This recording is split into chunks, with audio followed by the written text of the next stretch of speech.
Go. Chernobyl nuclear plant is now under Russian control. The world's worst nuclear accident site is still radioactive, and now Ukraine's Nuclear Energy Regulatory Agency has reported an increased level of radiation from the site. The nuclear agency and Ukraine's interior ministry have detected higher than usual gamma radiation levels from around the decommissioned Chernobyl nuclear plant Here, zone. HBO now, Chernobyl 2. Although they did not mention the exact radiation levels, Ukrainian authorities have now blamed the movement of heavy military equipment lifting radioactive dust into the air. And zombies. Ukraine zombies. But the Russian Defense Ministry has dismissed all Three-eyed these fish. reports of high radiation levels from the Chernobyl site. A Russian spokesperson has confirmed the safety of the radioactive site, stating that both Russian and Ukrainian personnel are taking care of the security on the site. Everyone's wearing masks, so there's no way it's going to hurt anybody. Yeah. Oh, yeah, security is a guy hand lifting the gate. Yeah. Oh, yeah, we'll lift the gate. We'll close the gate so the radiation can't get past. Old hammer and sickle. Wait, Ukraine's part of the Soviet Union? That's the Ukraine, comrade. Okay. I think the rest of it is just all the stills you've seen from that Call of Duty game. That's what I was going to say. That's the thing that I kept getting grenaded in. Dude, that's how I beat that level. I would just hide in that. Oh, that looks a lot like that Call of Duty level. All right, so welcome to the nuclear episode. We've been trying to make this for a really long time. We've gone nuclear. And we're using this in the news to give us our prompt. Now hold on, no, is it nuclear or is it nuclear? Nuclear. Nuclear. Nuclear. Okay. Didn't George Bush get like eaten alive because of how he pronounced nuclear? I think nuclear, like nuclear, is the proper way of saying it. I don't have time to look it up. That's why we need a soundboard. Okay, so nuclear energy it's in the news every like 4 years or so. People will mention nuclear energy and people bicker back and forth about it, and then it goes away because nobody really understands how it works. It's super duper complicated. It's really, outside of it being a politicized issue, nobody can really string together like what a nuclear reaction is and how nuclear plants work, why it's dangerous. Chernobyl was pretty good, the show. But Chernobyl was probably the best piece of film I've ever seen that did a pretty good job, like dumbing down just enough so that everybody could understand it. But we're in luck. Everybody listening, you're in luck because I happen to be a mechanical engineer with a concentration in thermal fluid systems, and I took graduate courses on nuclear engineering. So I'm the most credible source that you will hear from to date. And I am a petroleum engineer, so I am the bad guy. Yeah, I'm the enemy. I'm gonna take down his whole industry. Okay, well, especially because yours is screwing us all up right now. Oh, it is. It's my fault. You're the reason we're seeing all of these Biden stickers at the gas station. Have you actually seen one of those? Yeah, I have. And they're mostly ripped off because, of course, somebody puts it up there and then someone gets mad and tries to take it down. And I've never seen one intact, but yeah, we live in Texas, so I see them everywhere. All right. Costco keeps it clean. I get all my gas at Costco. I went ahead and I got out all of my textbooks, and I tried my best to string together a coherent explanation on this is going to be kind of like the two-slit experiment episode, except I'm going to try to capture kind of the same vein. I'll try to dumb it down wherever you don't. You're going to represent the audience and ask me stupid questions. Okay. You're going to be from the point of view of the and yeah, okay, so you're making a lot of enemies here. All right, so first thing we're going to talk about, if you want to understand a nuclear reaction and how a nuclear power plant works, is first thing we're going to talk about is an isotope? And unfortunately, this marker sucks, so I'm probably going to have to find another one. Let's see. Isotope. That's the first step in understanding what a nuclear reaction is. So you got that? Your isodope. Isodope. No, that's what's over here. Let's see. Is this marker going to work? This dry erase. This isodope is purple Kush. So, do you know, Nick Stellis? I'm sure you are smart. Hopefully, you're not so dumb that you don't know what an atomic number is. Do you know what an atomic number is?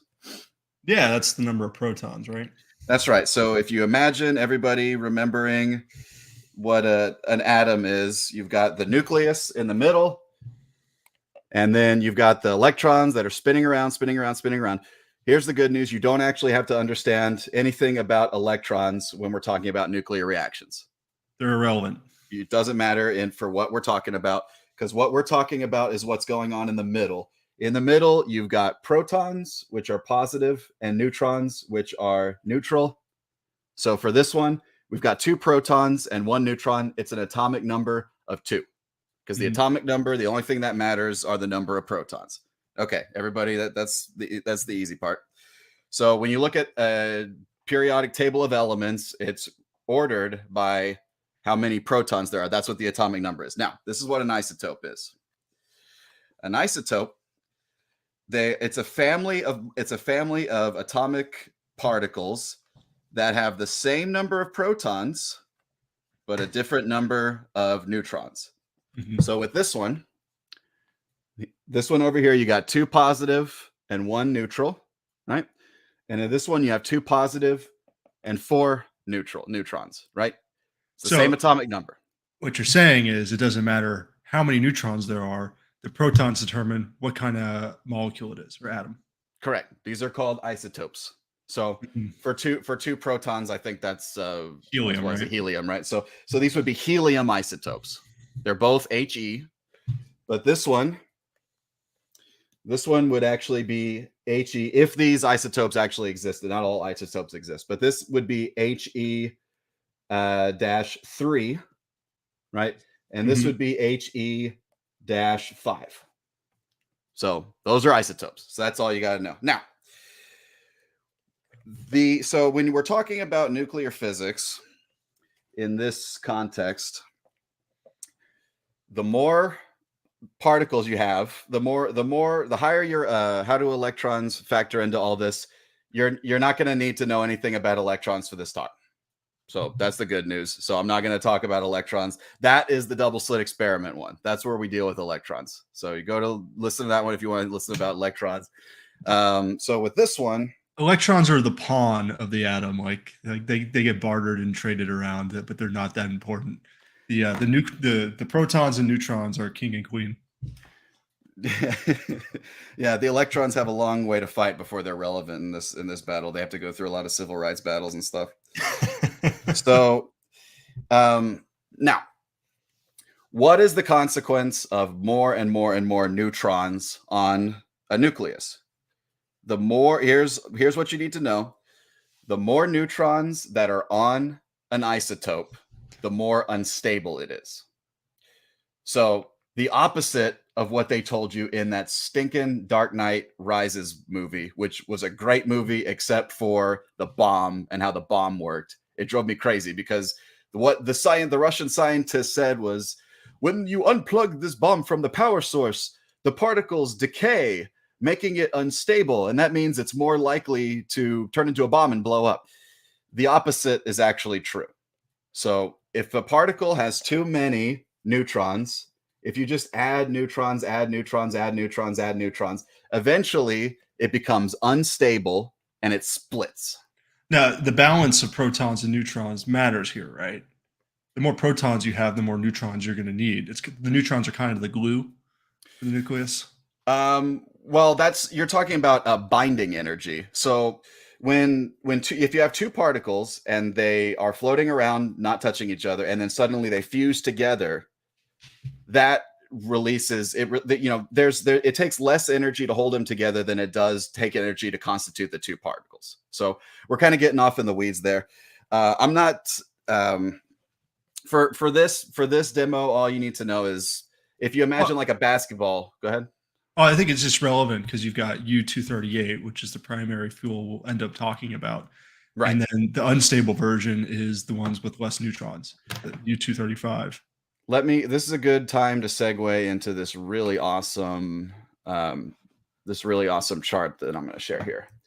Okay, so on the left side, you have U-235-92. So related to what we're talking about here, this is uranium. This is a uranium atom. Very heavy atom. Is loaded with neutrons. This is a naturally occurring isotope that's found in nature, and it's mined. So now let me tell you the more neutrons it has, the more unstable it is. Okay, so just hold that thought.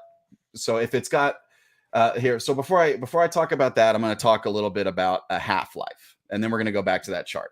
So if you have a molecule, an isotope rather, or really any molecule, it's going to decay at some point.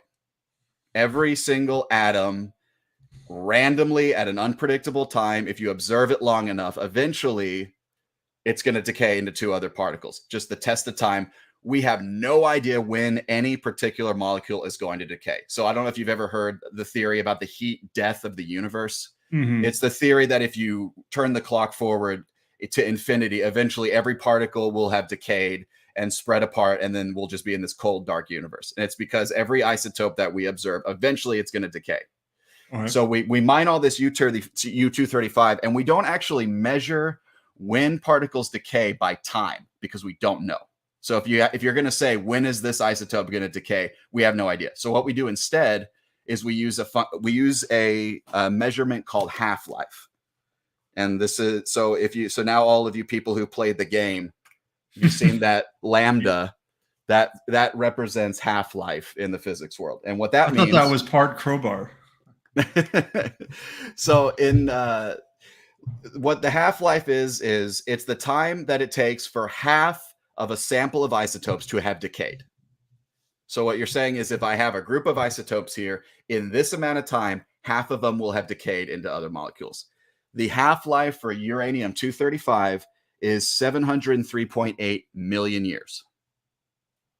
So that means if you have a bunch of U-235 molecules sitting in a pile and you say, when is half of these going to have decayed? It's going to take over 700 million years. Now, very, very, very, very smart people back in the 40s and 50s, they figured out that if you add another neutron that is moving very quickly onto an isotope that already has a lot of neutrons in it, you will now take a stable particle and make it unstable because you've added an extra neutron, making it more unstable, along with the energy that it took to thrust the neutron into the particle, and then it splits off into parts. That's nuclear fission. And in the process, it lets off a lot of energy. A lot of stuff happens. So it's not always, so this is an example of a fission reaction. So keep in mind, this is barium and krypton. Krypton. Yes, my son. Planet, this, and these are very heavily found in planet Krypton. That's why it's called Krypton. So it's not always going to be barium-144 and krypton. So what they make are charts showing like if this reaction takes place, this percent of the time you're going to get these two fission products. That's what it's called, a fission product. All these things floating around are fission products. So you get these two bigger, or these two smaller but still big isotopes. And they're more stable. You also get a bunch of different gamma rays and alpha particles and a bunch of alphabet soup of different things that fling off. But the two important things that you get, and for what we're talking about, is you get neutrons, extra neutrons that split off and they're by themselves flying off at a high speed, and photons or heat. That's the crown jewel. That's the thing that we want. That's the reason we're doing all this, is because we're trying to get that heat. And we, just to split off real quick, we use that heat to boil water. And then the rest of it is where Nick Prime could probably do a pretty good job explaining. I can do like a half decent job explaining, but you have a pump that pumps cold water into the nuclear reactor. The nuclear reactor boils it. And the easier it is to boil, that's the more efficient the energy source. So and that's why nuclear is so great, because it boils it just super quickly, and then it goes through a turbine. The turbine powers a grid, and then you have your porn on your computer. That's So right. All thermal power generally works in the same way, where you're most likely boiling water through burning coal or natural gas. Natural gas is a little trickier. You actually have combined cycle units where you use the gas to spin a turbine, then you take the waste heat to boil water, and so there's two separate turbine processes there. That's why it's called a combined cycle. But like a coal, you're literally just shoveling in coal to boil water to spin a steam turbine. Nuclear plants do the same thing. They're very similar to a coal plant once you get past the nuclear reaction, or once you get past the coal burning. You're just taking that heat to boil water, to make steam, to spin a turbine, to make power. sounds like yeah. Well, a teapot is just a very, very inefficient but commonly used way to boil water. Yeah, this Yes. is just boiling. It's a teapot on a grand scale that we use to power all of the porn that we watch. So, okay, so that's all we need from this.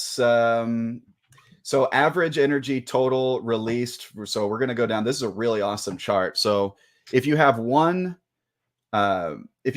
fission reaction, it creates a total of 215 whatever something volts. I don't know what that unit Millivolts. is. Milli, and then volts, electron volts. So volts from a single. But okay, so moving on from this, these neutrons flying off, those can be used to hit other U-235 particles. This is the chain reaction. What you're looking at right now is a nuclear bomb. That's right. This is what goes on in a nuclear bomb. They pack together U-235 into a tightly packed, pod or something, and then they shoot one neutron in there. That splits off one uranium-235. It creates U-236, which decays into U-235, and then these neutrons fly off. Not all of them hit other isotopes, but enough of them do that it creates this chain reaction where it grows exponentially. Boom. They put this in a very, very tightly sealed container so that the pressure builds up very, very quickly, and then boom. This is a nuclear reaction right here. It's important. Concentration matters.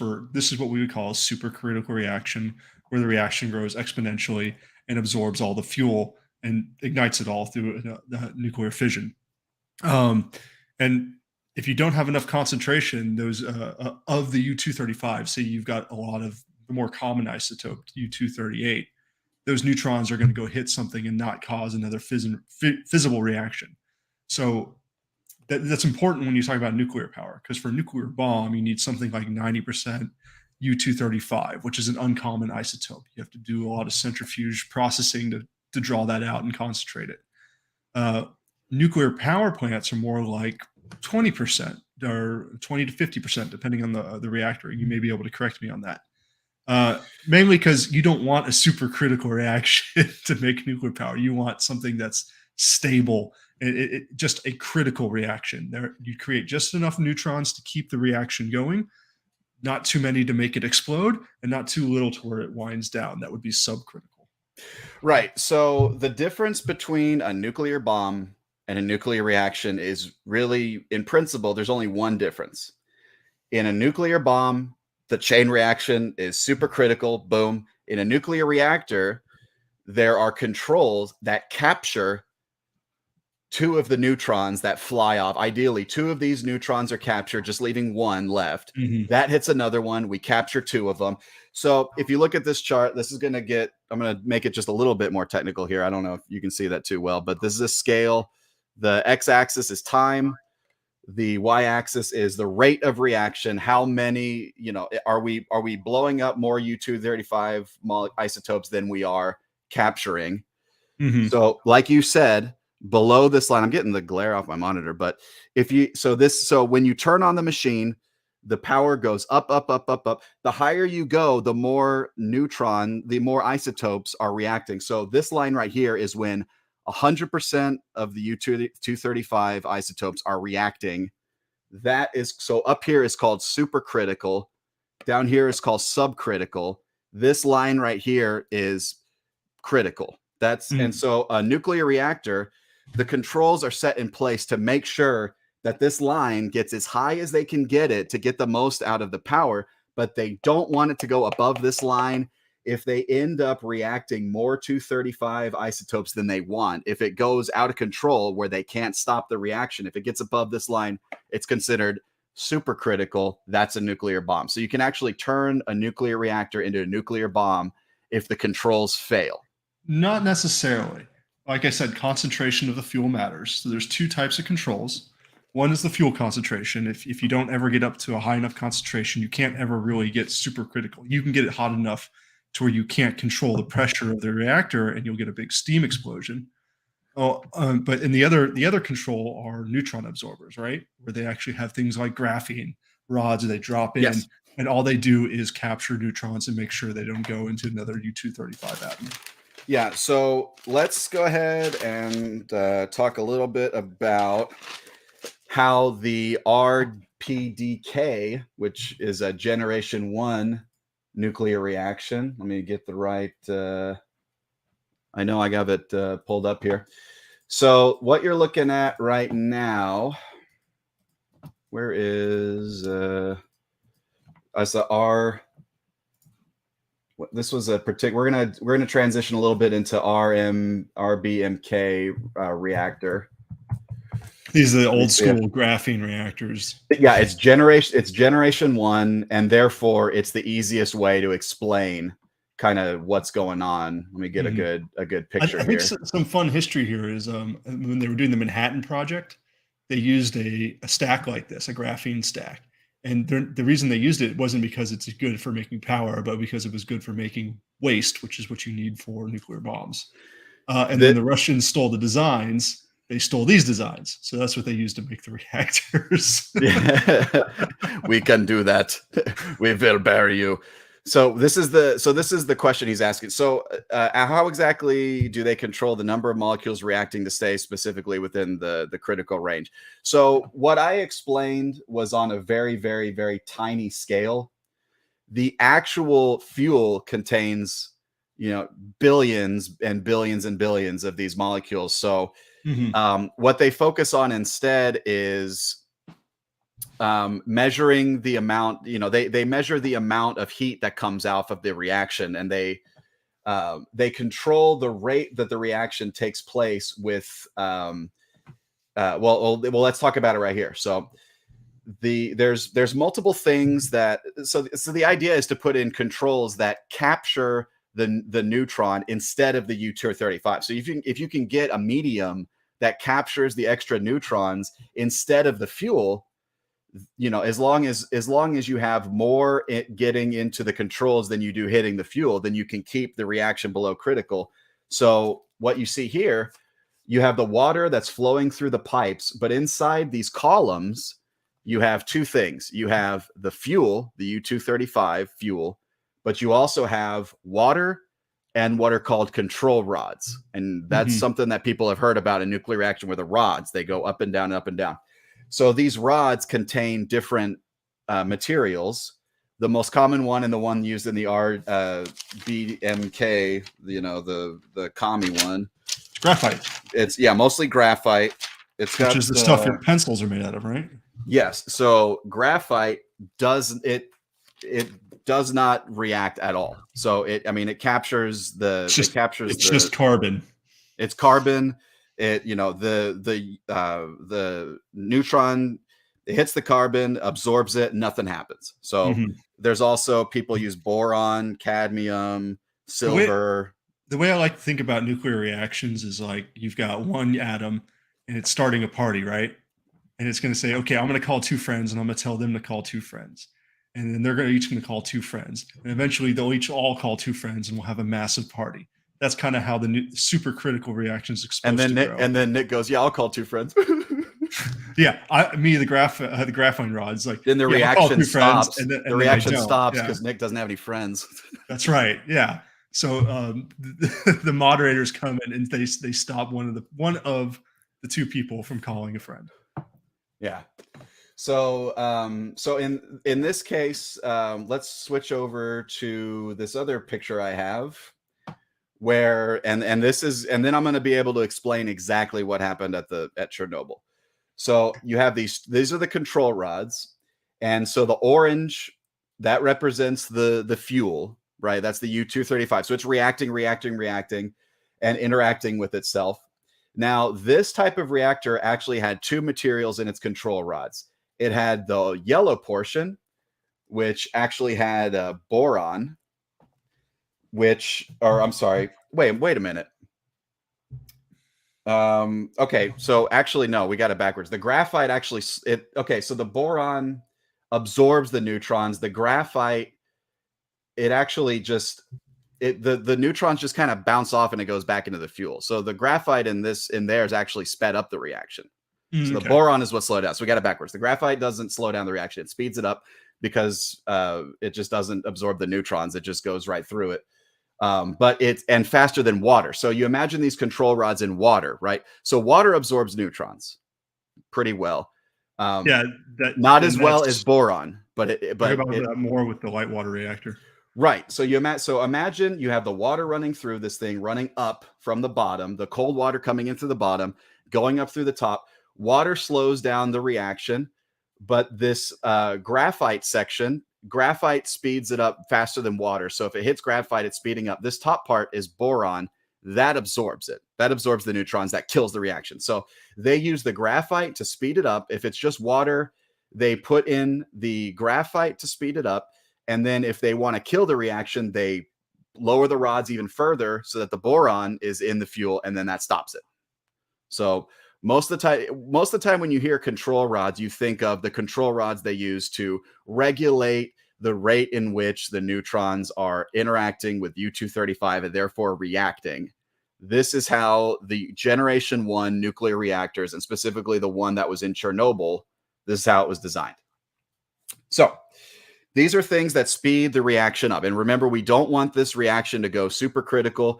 We want to be able to control the rate in which the reaction. So these are the things that raise the reaction, at least in the Generation 1 plants. Heat, hotter it is, the more the faster the molecules move. More reactive it is, right? More reactive, yes. So this increases the rate of the reaction. We already mentioned graphite. And here's another thing, air, bubbles that are in the water. So air does not stop reactions as fast as water does. So you imagine water, right. Liquids have a lot of atoms. Air doesn't have that many. So the neutrons just zip right through air. But when it hits the water, it might hit a molecule. Yeah. So here's another way to kind of think about it for people who haven't kind of had this kind of background here. So if you have, I'm going to draw a bunch of isotopes. And then I'm going to draw a bunch of like other isotopes. Okay, so imagine you've got all these particles just kind of floating around here. And then here's a neutron. It's going to zip through there. Maybe it hits something. Maybe it doesn't. Maybe it just passes right through. Maybe it doesn't hit anything. But every now and then, it's going to interact with something. Okay, so that's why water slows the reaction down, because there's more molecules in there. There's more likely that the neutron is going to hit something when it's traveling through water. Air doesn't have as much. So everybody learned that. So if there's bubbles, and this is relevant later. Okay, so to finish up on the things that raise the reaction. Okay, so here are the things that lower the reaction: the boron that we talked about, water, and another thing called poisoning. And so I'm going to go back to the other the other chart that I looked at. So whenever you have these reactions take place, you have all of these other particles floating around in there, right? They're in the fuel. So you had a nice U-235 atom. It split apart. Now there's all these other isotopes floating around in there that aren't U-235. Those can be hit by neutrons. It's not a U-235 atom. Maybe it reacts and you get a photon, but you probably won't. So this is considered poisoning. If the reactor is poisoned, that means there's way more of these than we want to be around. It's slowing the reaction down. That shuts the reaction down. Yep. It slows it down. It makes it harder. Now, there's things they can do about this. Remember, I mentioned half-life. A lot of these particles also have half-life. So one thing that the power plants would do is they would turn the reactor off so that all of those extra poisoning particles, the fission products, will decay. And the more of them that decay, the less likely a neutron is going to hit them because they've decayed. And then they turn it back on. That's why nuclear reactors still today, they take regular maintenance shutdowns. And that's one of the things that they're doing is they're allowing the fuel to bleed off all of these excess fission fragments that they don't want, depending on the design. Right. Okay, but let's see if we can answer a question here. So the measure the heat of the water to figure out how much graphite versus boron is interacting with the U-235. They've got a lot of like complicated equipment. I'm not 100% sure what they're using to measure that, but mostly they're measuring the power that they're generating. So if they're measuring the power that's coming off the reaction, then that's how they kind of figure out if the power is rising, that means there's more reactions going on. If the power is lowering, that means the reaction is dying. Yeah, especially in a graphene stack where the hotter it gets, the more reactive it gets. So they know if the power is going up too fast that they're approaching critical. Okay, so now I think we can explain why Chernobyl happened for all these reasons. So from my understanding, now Chernobyl is one of those things that's kind of like, 9/11, where there's just, even the people who studied it their whole lives to try to figure out what happened, you can get 5 people who studied it, and you might get a slightly different answer from all 5 of them, even if they're experts on it, right? Mm-hmm. But essentially what happened here, let me just, we don't need this right now. I'll put it back up. So what happened was they were at the Chernobyl plant. This was in 1986. They had these backup pumps. So if you have nuclear fuel, you have to keep the fuel going over the rods. Even if the pumps that flow the water over the fuel shut down, you don't ever want U-235 type fuel just sitting in open air because it combusts and the particles just fly off everywhere. It has to stay cool. If it's in open air, it will combust by itself. So the Soviets were they were trying to figure out different ways that they could, in the event of an emergency shutdown, how do we keep the water going over the fuel? And they had all these backup diesel pumps, right? And they had all these backup pumps. So in the event of a shutdown at this reactor at Chernobyl, they have these backup pumps that they would start that keeps the water flowing over the reactor, even if the reactor pumps failed. But the problem was the diesel pumps took about a minute to fully prime up to successfully get the water to flow over the rods. So they had an idea. What if we can turn the reactor off, and then while it's powering off, we use that energy that's still going through the turbine. So imagine the turbine is shutting down.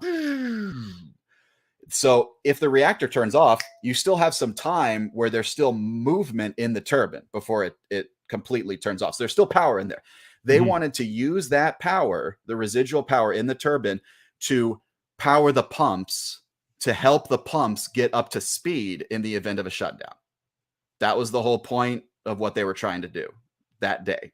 They tried a bunch of times over the course of like a year or something, and it didn't work for this or that reason.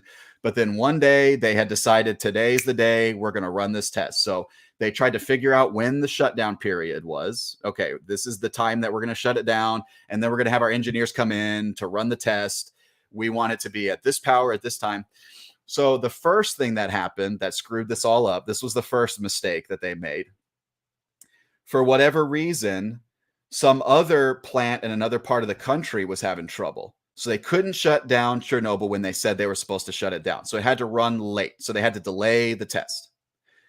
So remember I mentioned about fission products and how you don't want too many of those hanging around the reaction.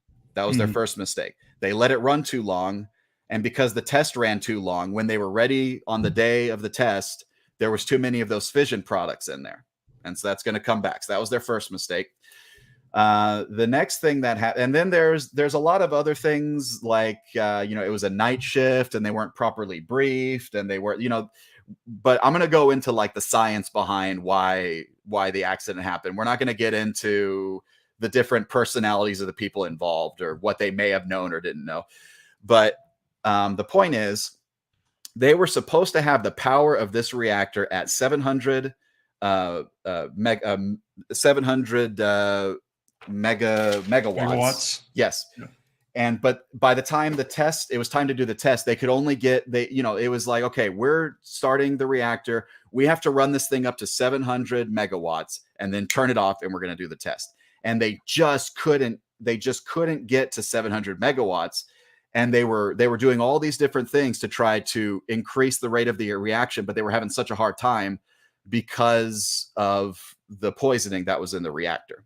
Mm-hmm. Okay, so that's the first thing they did. Let me answer this question. When you say too many fission product, it was over poison. Yeah, at the time there was too much xenon and plutonium and all of these other fission products that are not U-235. So the neutrons were hitting those instead of U-235. So they knew the science behind this. They were aware at the time that this was a problem, but instead of stopping and letting the decay happen, they decided to pull the control rods way out to compensate for this. So the graphene in, right? So I'm going to pull this picture up again so you can see what I'm talking about. So share screen. They pulled the boron out and they let the graphene go full bore. So imagine, and I got a pretty good picture of all of the control rods. You can kind of see on some of these pictures in here. So imagine this is a bird's eye view of the reactor, and each one of these little squares represent either a fuel rod or a control rod. And let me see if I can get another better picture. Our BMK reactor. So look at this. This is what I'm talking about. If I can just see the picture and not the, so you can see this. So what you're looking at right now is a bird's eye view of this massive reactor. You see these people walking around, and you see these squares like kind of popping up and down. So this is them raising and lowering the rods. Now, because they weren't getting the power generation they wanted, and it was because of those the fission products, they had more and more and more of these rods pulled out to the point that they were even lower than what the regulation said they were supposed to have, which is like 15. They were even past that. And so to compensate for that, one of the things that they did to try to increase the rate of this reaction, let me just look at my notes real quick.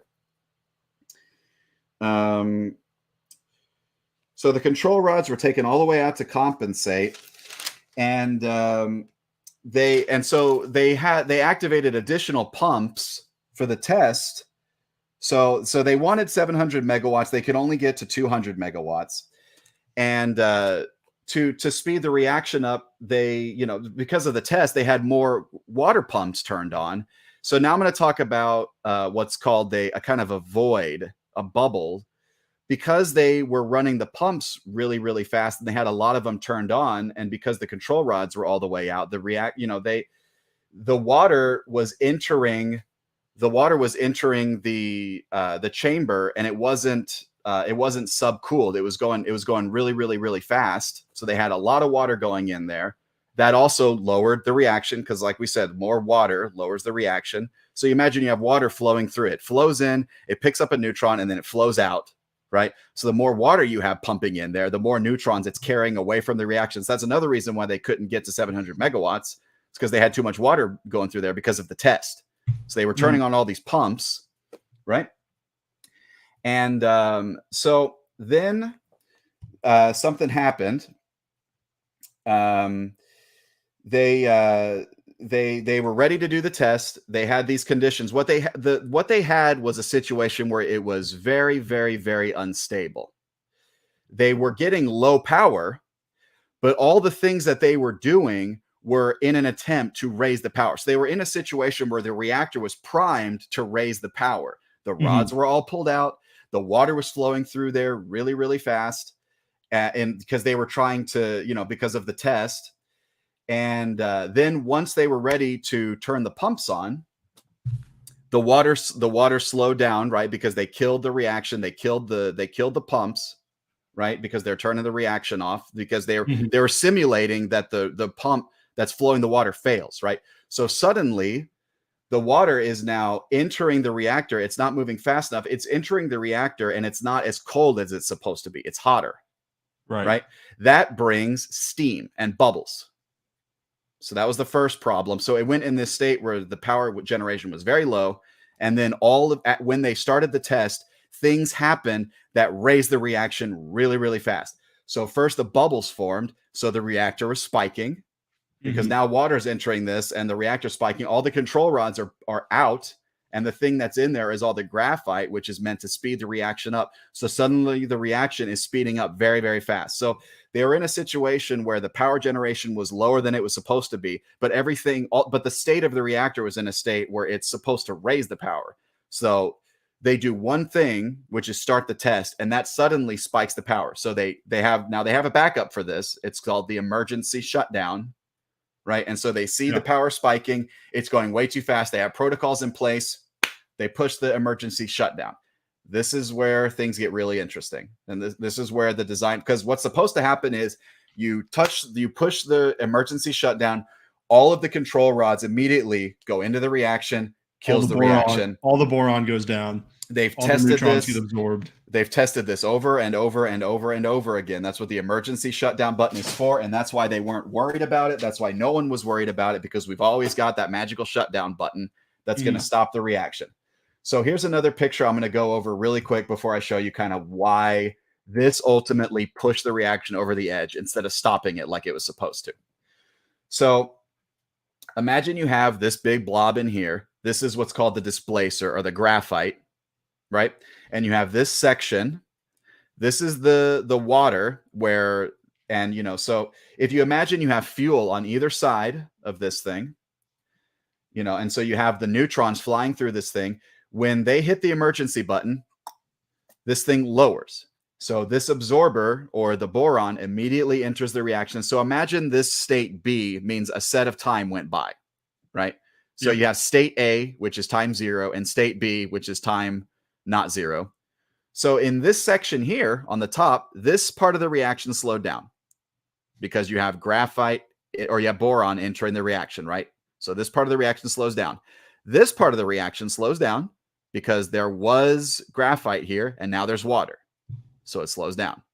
However, this part of the reaction speeds up because you had water there, which was absorbing neutrons, and now you have graphite there, which isn't absorbing any neutrons. So this part of the reaction speeds up. Now imagine you have bubbles, steam.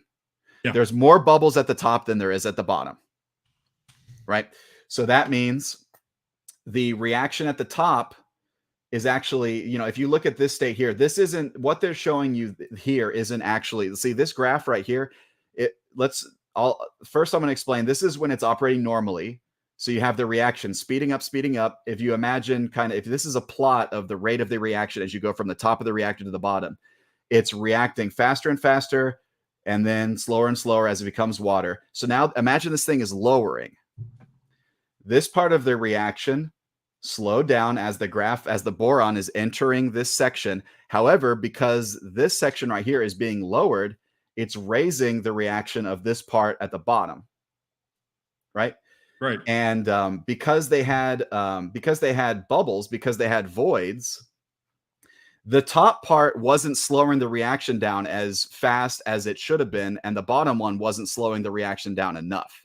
So basically what happened was there's now this reaction spike at the bottom as this displacer is moving down. The water's not as cool as it's supposed to be, so hot water speeds the reaction up. This graphite is now speeding the reaction up at the bottom of the reactor, and the reaction is being lowered at the top, but it's being raised at the bottom. So you have this situation where the power is spiking. It's spiking. They hit the emergency shutdown, but the emergency shutdown in this design raises it just a little bit more before it lowers it. Right. So if you have a situation, I'm going to have to redraw. If you have this situation, this is critical right here. And so they had this reaction. They had 200 megawatts, and they just couldn't get to 700. They turn it off. The emergency shut down, or they start the test. Suddenly, the reactions are going up and up and up. They're like, oh my God, they hit the emergency shutdown. Instead of what they thought was going to happen, right, which it just kills the reaction, it speeds it up just a little bit more because of that flaw in the design. Boom. They created a bomb. That's why Chernobyl happened. They accidentally created a bomb because of this flawed design. There were bubbles in there. There were voids in there that made the reaction speed up faster than they wanted it to. Because imagine you have this water flowing over there very fast. It's flowing over it so fast that the fuel isn't heating it up as much as it would have been. Suddenly it slows down. It was going really fast, and then it slows down really fast, which means that water wasn't being cooled fast enough. And suddenly that water that's not super cooled, subcooled, apparently it had steam before it even entered the reaction. So that makes it speed up any faster. So there you go. So I think any questions? Now you say bomb, and I'm hesitant because I'm pretty pro-nuclear. I don't want people thinking nuclear reactors are actually bombs. It didn't explode like a nuclear bomb would. It was a steam explosion. It got too hot for the pressure container to handle, and the steel cracked. And what you had was all that steam escaping and blowing the top off the facility. It didn't. Well, just real quick, the reactor itself blew up because you had the uranium in there. It went supercritical. So the uranium, like a nuclear bomb. But it's because it couldn't handle the pressure of the expanding gases. The steel's only rated for a certain pressure, and they way exceeded that. Yeah. Well, it wasn't a nuclear bomb in the sense that the casing around it was so tight that the heat generated from the nuclear bomb caused it to, because if you take a nuclear bomb and you take the fuel, if you take the fuel from a nuclear bomb, take a nuclear bomb, take the outside off, and all you have is the fuel that doesn't have the case around it, and you lay the fuel in a pile and then hit it with a neutron, you'll get a real big flash, but you won't get a boom. It won't explode. The reason nuclear bombs explode and you have that massive shock wave that just goes really far and just devastates everything in its path is because that case around it is so tight, and they designed that to just be this super, super tight so that you have the pressure build up, it builds up, and then like a grenade, it just boom, like all the pressure is released at once instead of over a long period of time. So you're right. So Chernobyl wasn't a bomb in the sense that it was designed to explode far and wide, but it did explode like a nuclear bomb in the sense that the reaction got super critical. Yeah, but not super critical like an actual weapon of war would go, where you actually have vaporizing levels of energy. It was enough energy to blow the top off the reactor. Yes, it didn't like have a mushroom cloud and blow up like the entire town was vaporized. Like the people inside survived. The damage was all the shrapnel of the reactor top going through the roof of the facility, which was just a tin roof. Like a U.S. reactor design has like 3 feet of ballistic concrete. In the case of this ever happens, it all stays within the concrete shield. If it was an actual nuclear bomb, all that would just get vaporized. Right. So nobody died from the actual explosion itself. The actual boom, I don't think there was anybody if someone was standing on top of it or something when it blew up, they would have probably been gone. But the deaths, the reason people died from Chernobyl was because you had this explosion, all of the control pumps and fluid, all that failed, and you have all of this fuel, the fission products, flying off into the air all over the place, into the sky. It became acid rain. Nobody who was working there had any idea that this was something that could hurt you. Or the people who got killed bad were the firefighters who pretty much ran on top of the exposed reactor core and started pouring water into it. They showed up. All they knew was, comrade, we have a fire over here. And so they took the state, the fire department, and they were just like, well, it's a fire in a building. And so they're just putting it out, picking this up, like, what's this, and staring straight at the I'm getting tired, breathing all of it in. And now I'm going to explain why you get cancer and what happens. So this is why breathing in. Okay. So there's two types of radiation damage that you can experience as a person. There's 2 types. It's what's called acute radiation poisoning, and then long-term radiation poisoning, like you see that's the danger. So acute radiation poisoning is A Very sunburn. cute. It's a sunburn. Mhm. It basically, you know, your skin, the neutral. So remember, I explained all these fission products. I explained, so all these things that fly off, if the photons or the gamma rays, the neutrons or whatever, if they hit your skin, the surface of your skin, the cells will get damaged, but your skin is actually created to protect your organs from radiation damage. That's what a sunburn is. So if you imagine you have a cell, I'm going to draw a little cell. You got your nucleus, you got your bluggity blue. I hate biology. It's stupid. But you have a cell the here. mitochondria, the powerhouse of the cell. Yeah. And then you have Nick Stellis show up to the party. Oh, hey, everybody, I'm here. Who invited him? And it hits something in the cell, damages it. And, you know, maybe that cell can be repaired, maybe not. Your body is made to repair cells or get rid of dead cells. So you imagine this fission product hitting your skin, damaging it. The surface of your skin, you know, it's made to repair damaged cells faster than they're destroyed. And so if you're on like a sunburn literally is acute radiation poisoning from the sun. You know, it's the radiation from the sun flying across space just to hit your skin cell on your balls, and then it's destroyed. People in planes, actually, they experience the highest level of radiation than anybody on. Like, if you rate all jobs by how much radiation they're exposed to, airplane workers are actually number one. I think maybe nuclear reactor workers are also pretty high because they're in the building.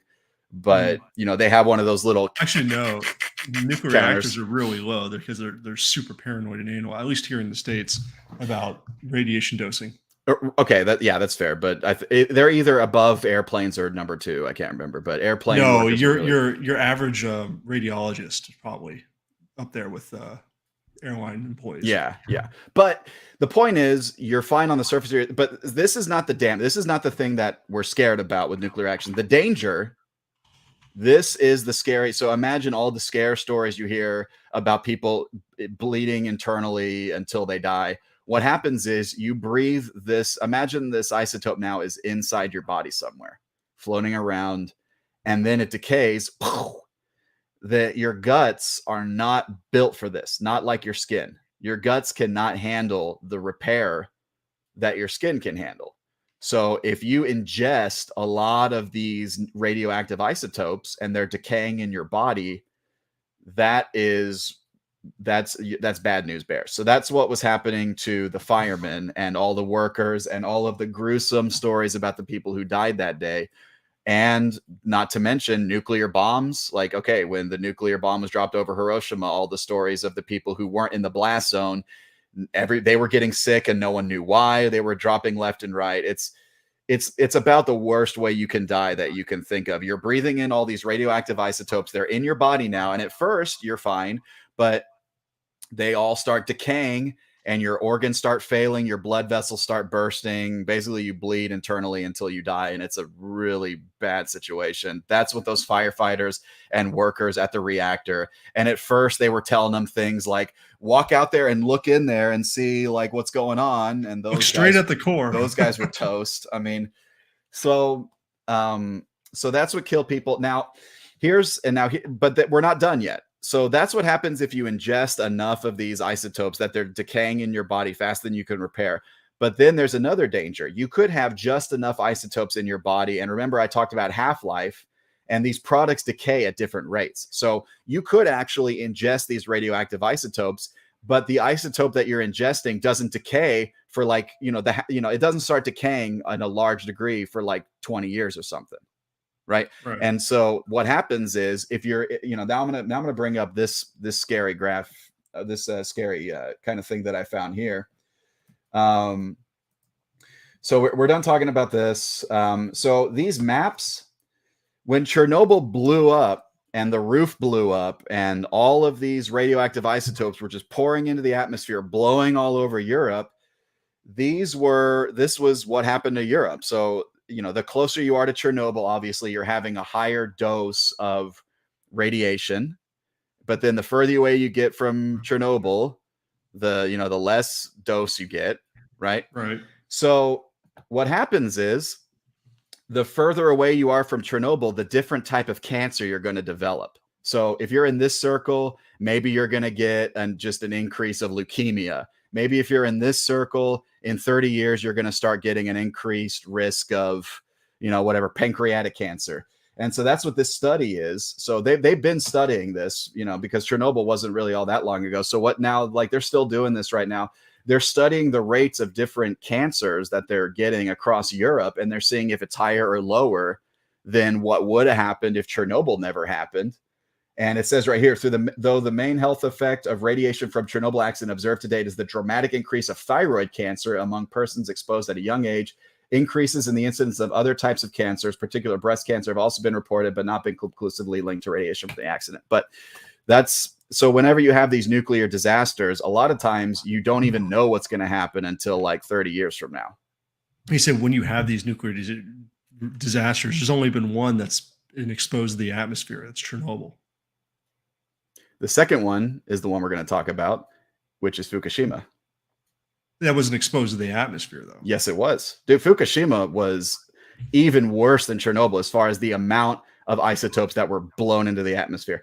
So now we're going to let's just go ahead and talk about what happened in Fukushima. I don't have any graphs or anything, but I can explain it pretty easy. It's a lot easier to explain than Chernobyl. But basically what happened was you had the earthquake. So you had these reactors that were brilliantly built on a fault line in northern Japan. There's this big old fault line that's on northern Japan. They had 3 reactors, and every single one of them was built on the fault line. So the earthquake happened. That severed the coolant lines and everything. So they had to turn up all their backup generators to pour the water over the fuel. So far, we're okay. Then the tsunami showed up, flooded the reactors. So basically what happened was their tools that they had to keep water flowing over the rods and the fuel, it failed. They drove trucks in. That was another idea they had, bring in trucks to pour water over the fuel to keep the water on the fuel. And then they left to go do something else, and the trucks ran out of gas. So there were these really long extended periods where the fuel was just sitting there, open air, burning off into the atmosphere. And fortunately it's over the Pacific Ocean. It blew off into the Pacific Ocean, but Fukushima was a nightmare as far as the amount of fission products that blew into the atmosphere. Nobody died from, like in Chernobyl, I don't think, as far as acute radiation poisoning, we were smarter than Chernobyl, but we could all be just walking leukemia cases because Fukushima was yesterday. The core did not blow. Correct.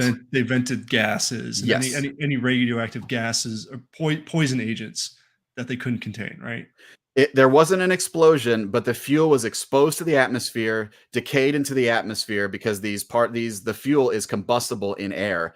So the fuel was just being dumped into the atmosphere, raining over the Pacific Ocean. The fish are now flying in there. We're going to be fishing.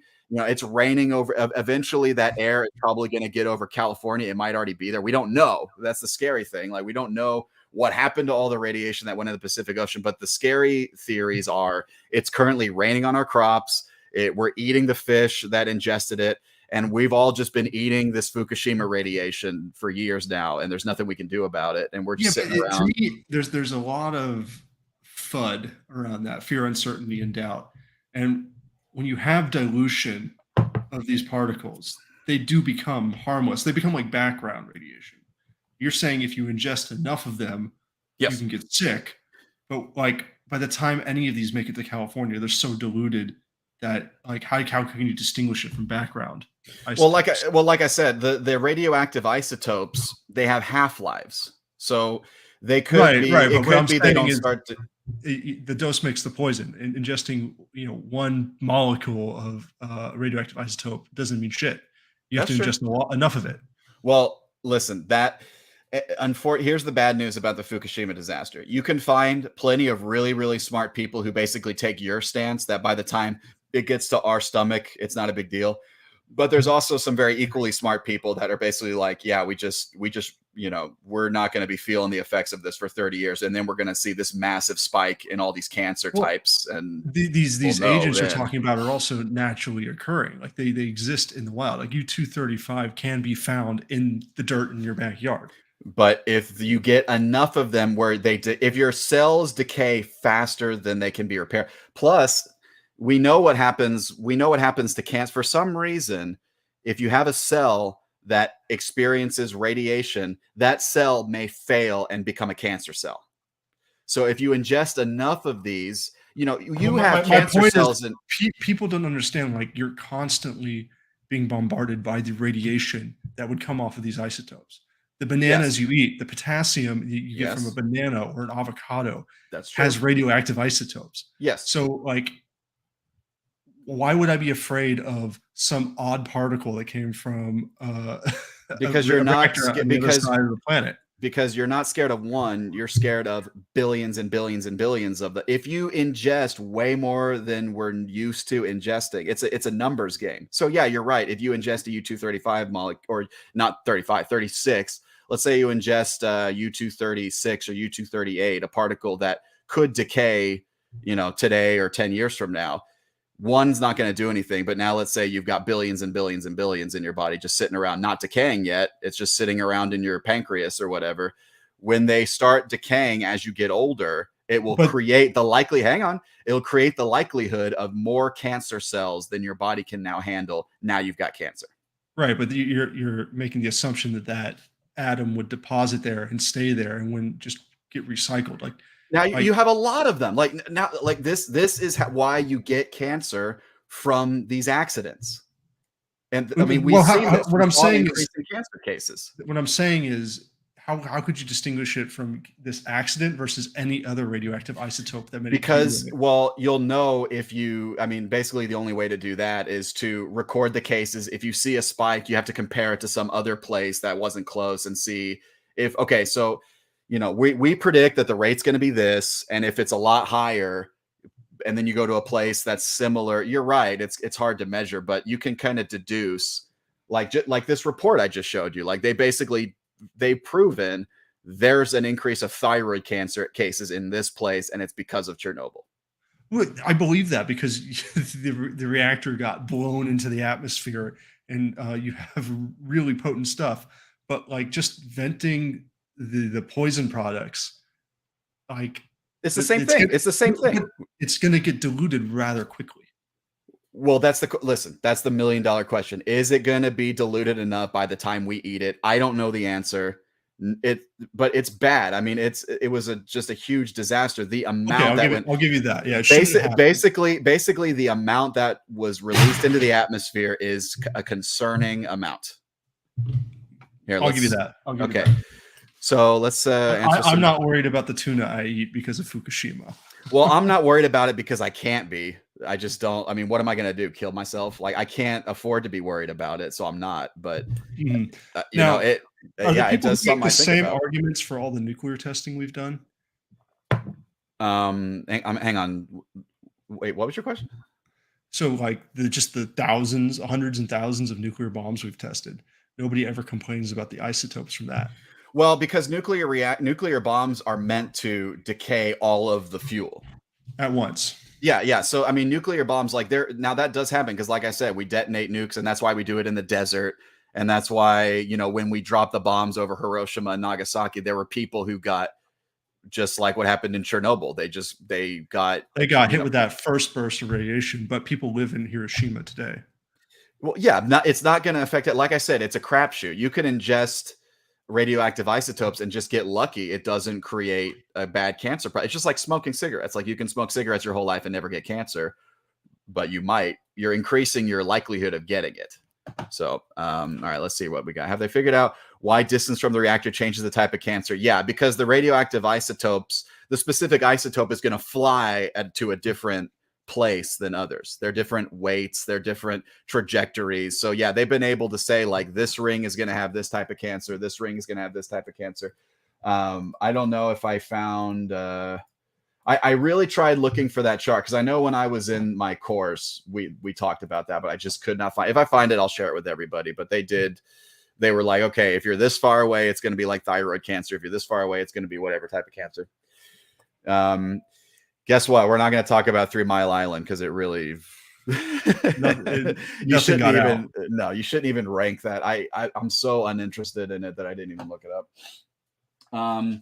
Okay, so that was Fukushima. There was no radioactive releases from 3 Mile Island, is the punchline. No, it wasn't. There was a meltdown, but all contained. Yeah, it wasn't. Okay, so I guess the last thing I'll say about nuclear reactors. We know how to build reactors.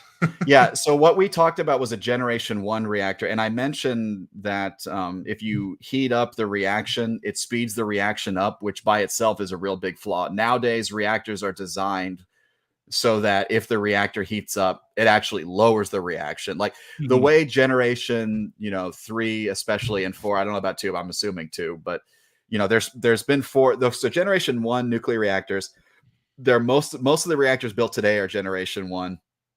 Generation 2 reactors have been built. To my knowledge, there are no generation 3 reactors. They've been designed and they've been tested, but we've never actually made one. But they've also designed generation 4 nuclear reactors. Supposed to be the future. They're all based around mainly 2 things. How safe is it?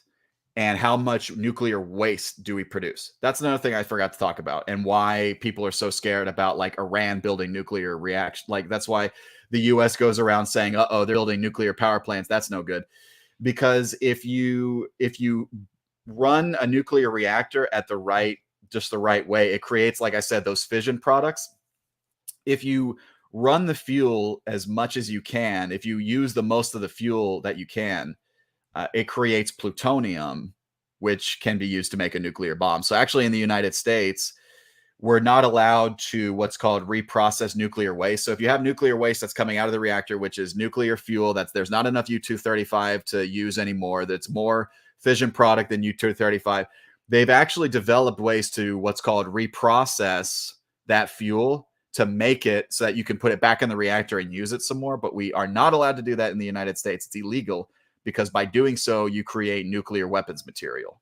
And I guess we're scared of people getting their hands on it. But which is ironic, because the Gen 1 reactors were all a product of the Cold War, where we wanted to build nuclear reactors that could make, materials for nuclear bombs. Like the whole reason that they're set up that way and not set up to reuse that fissile material as fuel for energy is because we wanted the waste to make nuclear bombs. So you can thank the Cold War for all these shitty reactor designs. Yeah, and you can thank okay, I guess so I'm done. Let's talk about that. Like why is nuclear powered basically dead? And why is such a promising energy source, just because despite all the cancer, like the truth is the way you die from nuclear power is just the worst way you can die. But that being considered, lives lost to power generated, there's no contest. Well, like no other power source comes close to nuclear.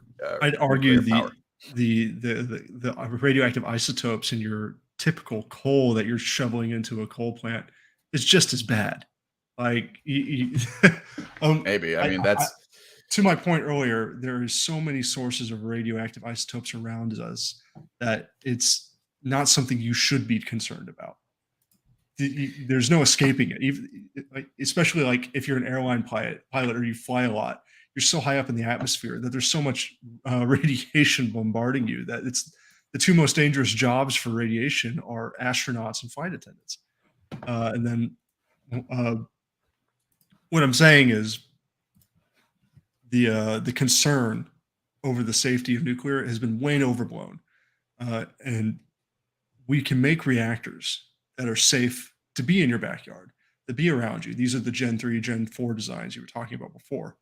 But we have had such a bad PR rep on this industry, thanks to the Russians. And the Simpsons.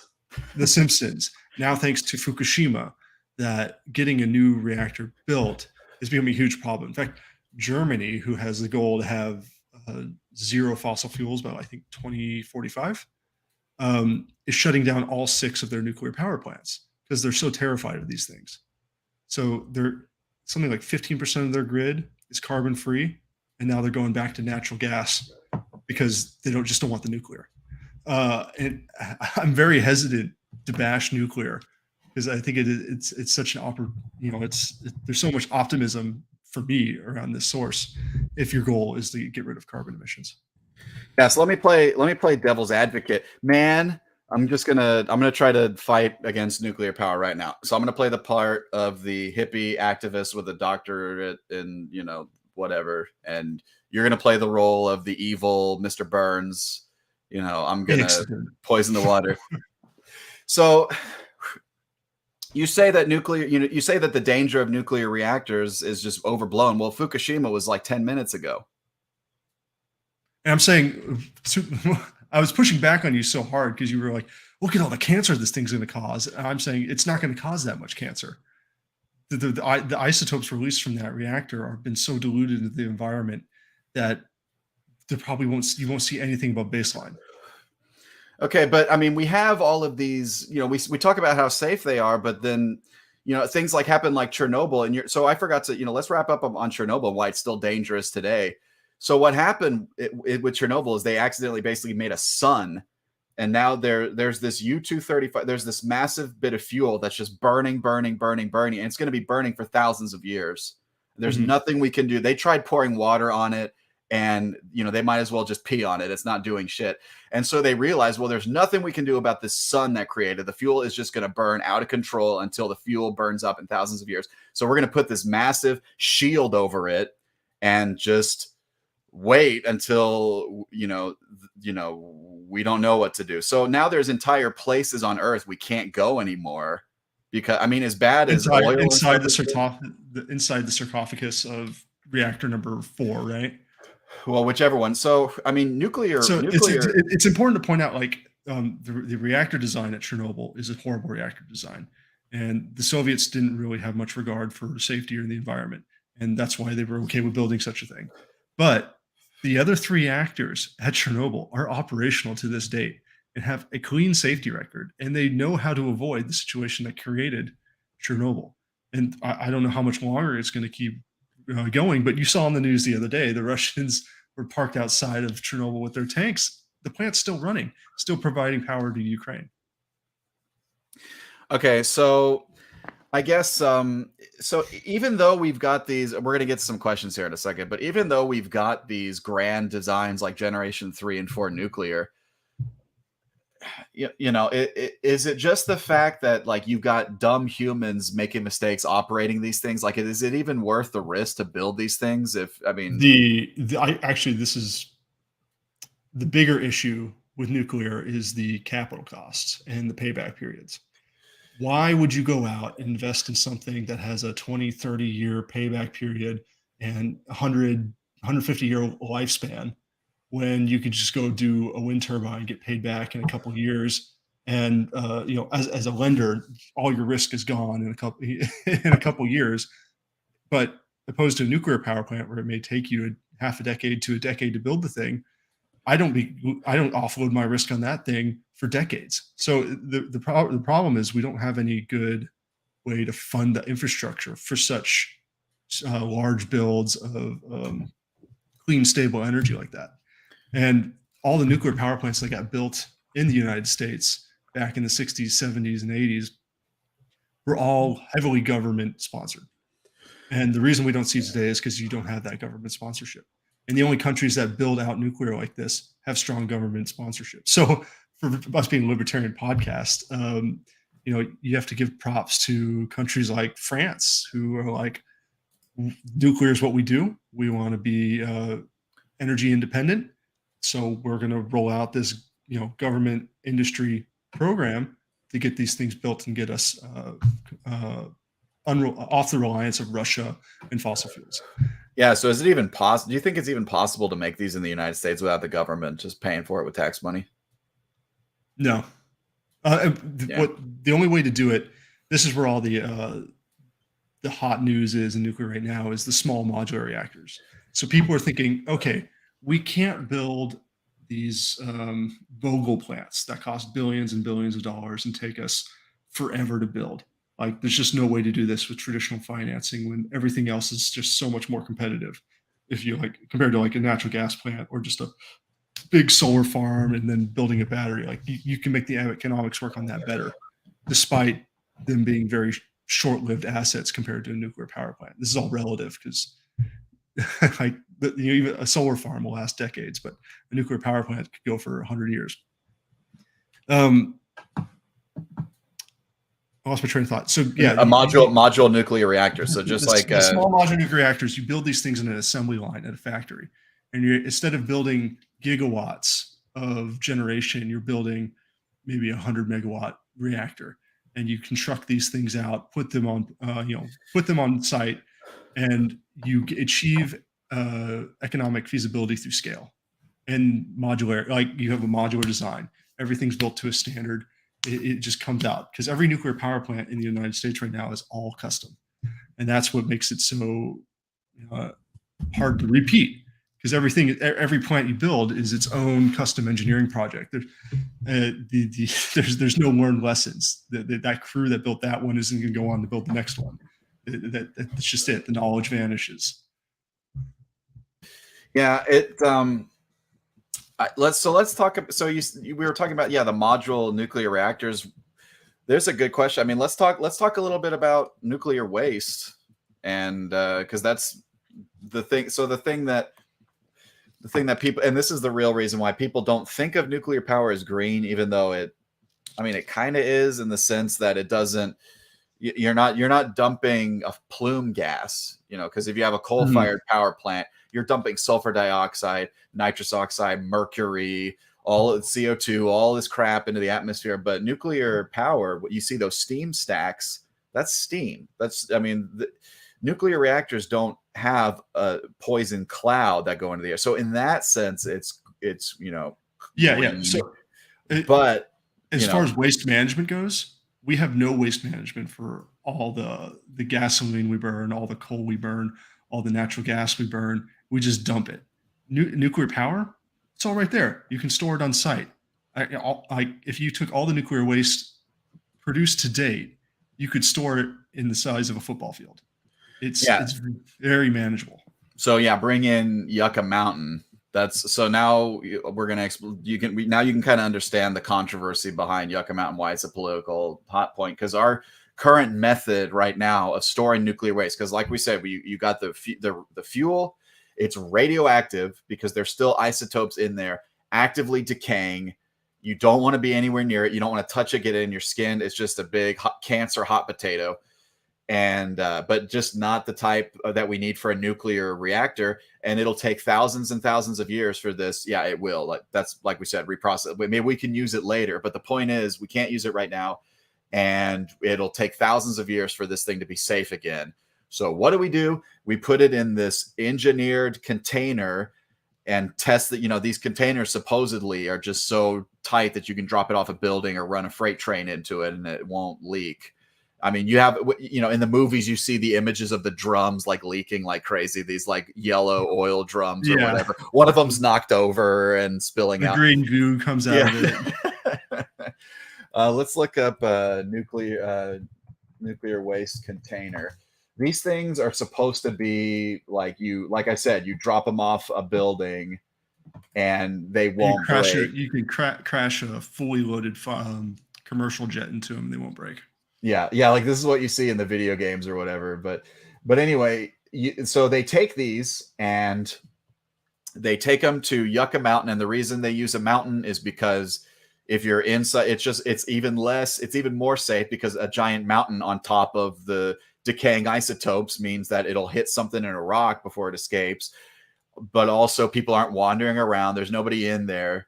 It's not ruining the mountain because you're just drilling a little hole where you can dump the waste. There's no water table underneath for it to leach into. That's all checked for. The crab people, or if it falls on the crab people, it's a missile that we're launching at the crab people and all this.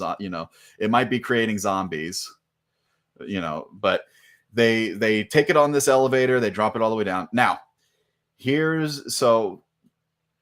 it's smart. And like you said, it's kind of like landfills where we don't like this. It's an icky idea. We don't like the idea of just sweeping it under the rug and defacing this mountain. But if you think of all the alternatives on what we're going to do with this nuclear waste, this really is the best method. And it's way better than a poison cloud of pollution going in the air that we all breathe. And it screws our IQ up and makes our kids stupid. It's better than that. I mean, but here's the downside, is the way they went about doing it. Basically the Yucca Mountain nuclear suppository, the waste suppository is the waste repository. The problem is it's all in Nevada, and they had, you know, the Congress got together. This accepts all the nuclear waste for the entire country, including nuclear power plants that are not in Nevada. And so everyone had a vote on it. Where are we going to put the nuclear waste? Are we going to put it in the Yucca Mountain Waste Repository? All in favor? Aye. All opposed? Nay. Who were the people who said nay? Oh, well, The yes. people from Nevada who were like, fuck this. I can't, but why are y'all dumping your trash in our state? This is bullshit. Uh-huh. And Wait, they're so right. That is kind of bullshit, right? They tipped it over the edge because they needed what, 60 votes in Nevada. It wasn't even close. Like, they all voted, and the only people who voted against it was the people from Nevada. All the other states. This is one of those. This is one of those democracy is bullshit kind of things where the whole country is basically fucking Nevada because we outnumber them. It bothers me is because now they built Yucca Mountain, but they managed to kill it through other means. Were you going to talk about that? No, because I'm not familiar. I didn't know it was killed. I thought we were still using this thing. Yeah, no. I think they probably killed it through the EPA. They couldn't prove after like 1 million years that it would be safe. It was some absurd time scale that they killed it on. So now we just store it on site at the reactors. Interesting. Wait, so now we don't even put it in the mountain because it's unsafe. So we just keep it like behind the dumpster. We literally just keep it in behind the reactor. Yeah. Oh my God. On site. Like, it's even worse. Well, okay. just about every state has a mountain, right? But to your point, like you can build like a fast breeder reactor, or you can make reactor designs that can take this stuff and use it. To me, that seems like the best solution. Well, right. Okay. Yeah. The best solution, like the smart thing is we just keep changing the fuel into forms that we can use it until it is safe. And like we mentioned, generation 4 nuclear reactors, they are designed to where the waste apparently only takes like hundreds of years to be safe instead of thousands. Right. Yeah. So it's the fuel. The fuel is meant to, like, even after it fizzes, like say you make plutonium. Okay, that plutonium is still a fuel source for the reactor. So it just keeps going until you have something that has a half-life of a couple hundred years. Which then, you have a lot burying that in a mountain. Yeah. So hey, let me ask you this: do they actually have, like, they probably did this at Chernobyl or whatever, like, why they put those signs with the skull and bones on them, saying like caution, stay out of this, like. Like, in your mind, like the radioactive areas, it's like keep out, and there's the sign that's got the skull and bones. I heard that the reason they did that was so if, like, let's say civilization collapses and we all, by the time anyone is walking out there with their spears and their loincloths or whatever, and they come apart, we have to find a way to tell those people even that they're not supposed to go over there. And so if we put a big sign that says, don't go over here because it's radioactive and it's going to kill you. It's like, okay, well, they don't speak English. So, and they also probably don't have science or whatever. So so all they need to see is skull and crossbones. We're scared and they run away. Like, so, I mean, so Chernobyl might, the Yucca Mountain or whatever might become like in the future, it becomes Satan and like the forbidden land. You must never travel over there. Yeah. We don't go to Chernobyl anymore. Yeah. Do those signs actually exist? I gotta look that up. I don't know. It seems like something out of a movie. Yeah, it does. But I really thought we actually did that. But now I'm looking it up and it's all just like the graphic version or whatever. But yeah, that's the problem. The real problem is what do we do in Chernobyl when no one's managing it anymore, because we got bigger concerns right now, like making food and the internet. Like, let's say EMP takes the internet out and suddenly it's like, well, fuck Chernobyl, man. Well, I mean, so once they shut down the other reactor cores that are still operating, they decommission those, and then you just surround reactor number 4 with more concrete and weld the doors shut and walk away. That's all you can do. You guys hungry? Let's. Not gonna be our problem. Yeah, I wonder how many times it's Ukraine's problem. Maybe that's what humans are. Like, maybe the apes actually figured out how to build nuclear reactors or something, and then they all died off, and we're the ones that like discovered. Like, the apes came on to they found the nuclear reactor and it mutated them into humans. It's the stupidest theory. That's what the pyramids are. It was a nuclear reactor. And I guess one other thing that's kind of hurting nuclear power plants right now, as far as like market design goes, these the amount of renewables we're bringing into the system, the way that power typically gets dispatched on a grid is by rank of lowest variable cost, which first up is going to be wind power, solar power. There's like no variable cost to that. Like it doesn't cost you anything to run those. It's just whenever the weather shows up, you run. Next up is nuclear, because while like, concentrated uranium, probably very expensive, it also has a lot of energy in that limited amount. So yeah. So we have less that. energy. We have less energy to power the reactor now. Mm-hmm. Yeah. So what happens is like whenever all your solar and your wind comes on, you're actually depressing power prices because there's an excess of power, but that power has to be accepted. It's just like it comes in, you take it, everything else suffers. And when you take like a nuclear power plant or a coal plant, anything that's would be considered baseload that has like, takes half a day to ramp up and down, they just have to eat it. So if like wind power or solar power sends prices negative, if I'm a nuclear power plant, there could be a couple hours of the day where I'm actually having to pay to be online, and I can't do anything about it because it takes me time to shut the reactor down. And by the time I would shut the reactor down, I need to turn it right back on because the solar fell off. It's nighttime now, or the wind stopped blowing. So it's wreaking havoc. Like it's great if your objective is to kill off coal and combined cycle gas plants that are designed to be out running all day, because they can't compete in a power environment like that. Yeah. But it's also killing your nuclear.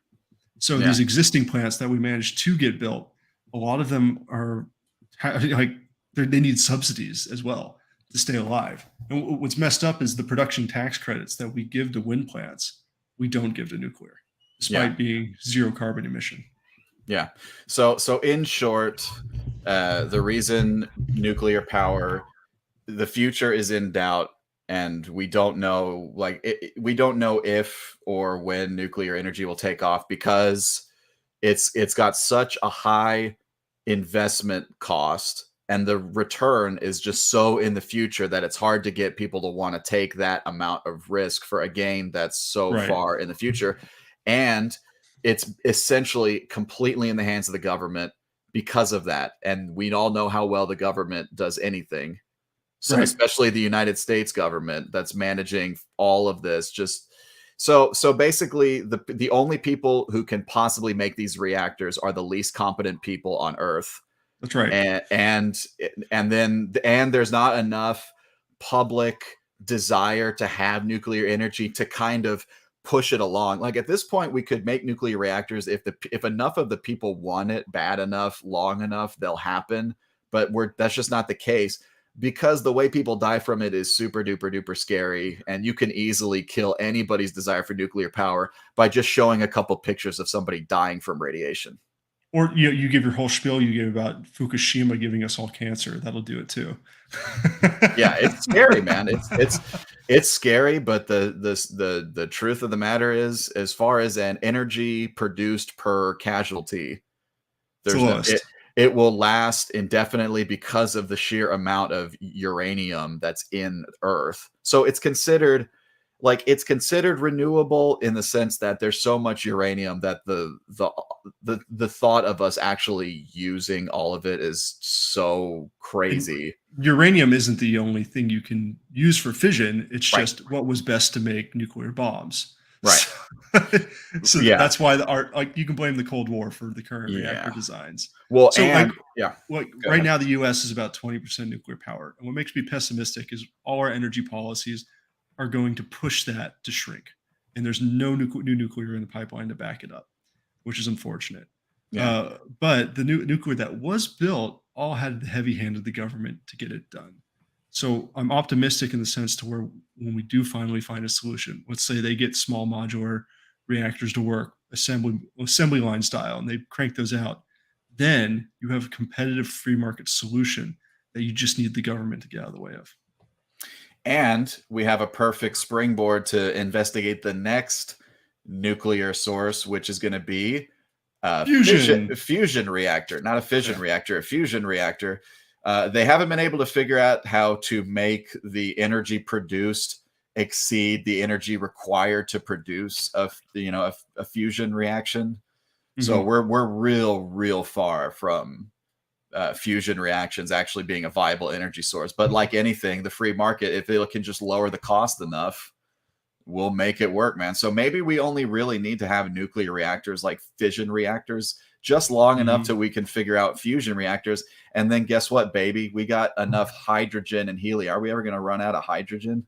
Forget it. No, yeah. So yeah, that's the ultimate solution. And yeah, my philosophy on this is we're not going to explore other worlds with wind and solar power. We need to make nuclear work, because there's no way we're going to be able to expand beyond Earth unless we harvest the power of the atom. If we're gonna, yeah. There's your Elon Musk inspiration. Yeah, all those super nerds talking about a level 5 or whatever society, like Michio Kaku, where humans are now in space and exploring other worlds or whatever. Yeah, nukes. We gotta nuke our way there. Have you ever seen the nuclear spaceship designs where the propulsion is exploding a nuclear bomb behind them to propel them forward? No, it's awesome. Hey, we got the nukes. We finally found a use for our nukes that isn't blowing up people. It's blowing our rocket. I've also heard Musk talk about what we could possibly do to create a sun for terraforming Mars. Is you just detonate nukes in a certain point above the poles, like on a regular basis. Just, and there's the sun. God, I'm trying to find a diagram of this. To work. This looks wild. Yeah, I want to see a nuclear spaceship. Dude, yeah, that's it's essentially just throwing dynamite behind you and riding the wave. Yeah, well, that's how satellites and spaceships move in space. It's just by shooting things behind it. Because if you're in space and you shoot a gun this way, then you're going to go this way. And so spaceships are essentially a machine gun. It's just like a terrible, like inefficient method. Like if you think about the amount of energy produced to what actually gets used to propel you, it's like a tiny percentage. Well, you just got to do it until you're moving fast enough, and then you can stop, right? Because in space, you don't have to continually detonate bombs once you get to the speed you want to go, right? So you just detonate enough to get you to that speed. That's what we'll use like the Tsar bombas for. We'll need the Russians. Suddenly they'll have a market in the space race because they actually made the more powerful ones that we know of. Like the US has the best, so the US had like their nukes are more tactical and complicated and short, like precise. The Russians have more nuclear weapons and they've got the bigger ones. In fact, the biggest nuclear bomb ever detonated was Tsar bomba. That's what they called it. And that was like a 50 megaton or something nuclear bomb. And it was so powerful that they measured the shock waves like traveling around Earth, I think like 7 times or something like that. It was, scary powerful. Just like a big dick measuring contest because there's no use to won that big. Well, it's like the US is like, we just need tactical nukes. Like you do, like there's a point of diminishing returns where most of the energy is just making a crater. Yeah, there gets to be the point where you might end up just blowing yourself up. And, like really, you could have detonated one that's like a 100th of this size. It's still going to destroy Chicago. Like, but yeah, they, if it's a big dick measuring contest, there's the biggest dick on Earth. Yeah. So they detonated that somewhere over like, what is like Siberia or something. But the U.S. they were busy trying to figure out how can we use nukes on like a battlefield where it blows up the people we want to kill, but not us too. Yeah. But also the U.S. had the submarines. I think really did it. We can talk forever about. There it is, Project Orion. Let's see it. Yeah. Project Orion. They should call that Project Badass Explosion or something. They set off a tiny little nuclear explosion behind this thing, just like continuously, and that's how they accelerate it. Well, but they only need to do it until it reaches the speed they want. Then they can stop. Yeah. Because in space, there's no friction. Or very little. Yeah, effectively zero. I guess eventually, if they go enough light years or whatever, they're going to have to. Of course, if we're traveling, You'll light hit enough years, we're gonna have spacecraft. by that point, we're going to have to start doing like quantum tunneling and stuff. Even if you're going the speed of light, it's going to take you 4.5 years to reach the closest star, and that's if you're even going light speed. And that's just the closest star. So just getting out of like the Milky Way galaxy, Jesus, how long would that take? How wide is the Milky Way galaxy? Milky Way galaxy.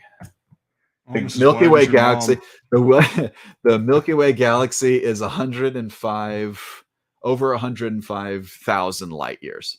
So if you're traveling, you could say like quadrillion billion, and I'd believe you because it's bazillion billion. So that's if you're traveling the speed of light, it's going to take you over 100,000 years just to get out of this galaxy. So we're going to have to figure out how to move faster than the speed of light before we can even leave. Wormholes or something. Yeah, wormholes. We'll have to do something like in Interstellar. Yeah, it's not like a full nuclear bomb. It's like they call it a nuclear pulse. So they're just like they can call it whatever they want. It's a series of quick explosions behind the craft as it propels it forward. Okay. I guess it never took off because it died in the late 50s, early 60s. Yeah, I guess when the Soviet Union, I guess when we didn't have to talk about this anymore. What's this? This is a test video. I guess they actually tried it. What? They tried launching a nuclear spaceship? It drops a bit. Didn't work. Oh, this is like a small nuclear blast or something? Yeah, they got some kind of like... Yeah, there's the first blast. That gets it off the ground. So far, it's a win for fuel. Fossil fuels wins this one. Look, it's literally just like one explosion, two explosion. That looked fake. Another one? I guess it's just a test. Wow, that's a massive failure. Dude, they should launch it into space first and then do the nuclear this blast. test looks dope. It's had a few. What? How is it? That looks... Are they trying to like blow it into space? Like the explosion's so big it just flies into space? Is that what? No, it's a bunch of little ones, and they're happening in rapid succession. Oh, okay. So that's how it's floating like that. Mm-hmm. Wow, that looks like a UFO. Maybe that's what we're seeing. Maybe that's where the UFO pictures came from. Well, I'm just that like they don't put enough shielding, and just like on the like the six propulsion, the whole thing just explodes. All right, who's next? I don't know. I guess it's like no. At this point, we should probably be putting all our eggs in the how do we travel faster than the speed of light basket, because we can make rockets really fast with this, but it's still not going to be fast enough. That is pretty cool looking. That is cool looking. Who was doing this? Is this America? Yeah. The government, man. The government. The runaway. These were the Nazis working at NASA. This is like the post FDR, when the government was still like yeah, it was pretty hands on, but they got shit done. And then like after this time period, it was all just like downhill. We stopped doing cool shit after we built all the nuclear plants. And we're launching another test now to help us destroy the great evil, the Soviet Union. Stop. Dude, that's pretty cool. But, I mean, dude, our rockets are already good enough that we can get people to Mars. So, yeah. At this point, we should start worrying. We should start thinking more about terraforming and stuff. And then save the rocket development for, like, when we need to leave the Milky Way. Because that... how far apart... Okay, how wide is the solar system? It's not going to be light years. Pluto- That's not good. That's the light can travel from the sun to Pluto. It doesn't take a year to get there. Probably takes like minutes or something. Probably. Light minutes. How long does it take for light to reach Pluto? 5.5 hours.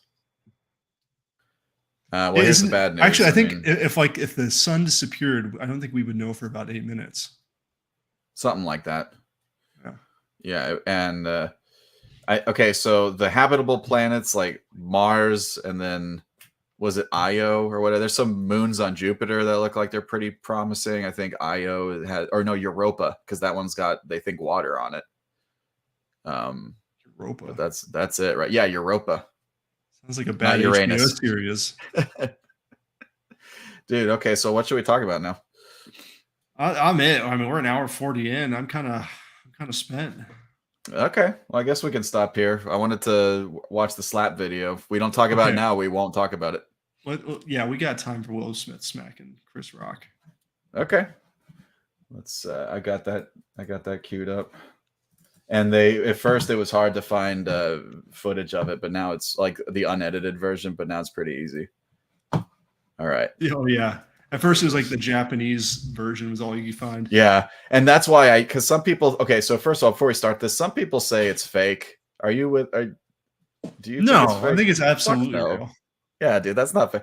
It can't be fake because they didn't even air the yelling at each other when it was actually happening. If it was They cut fake, the audio. They wouldn't have cut the audio. They would have wanted everyone to see that.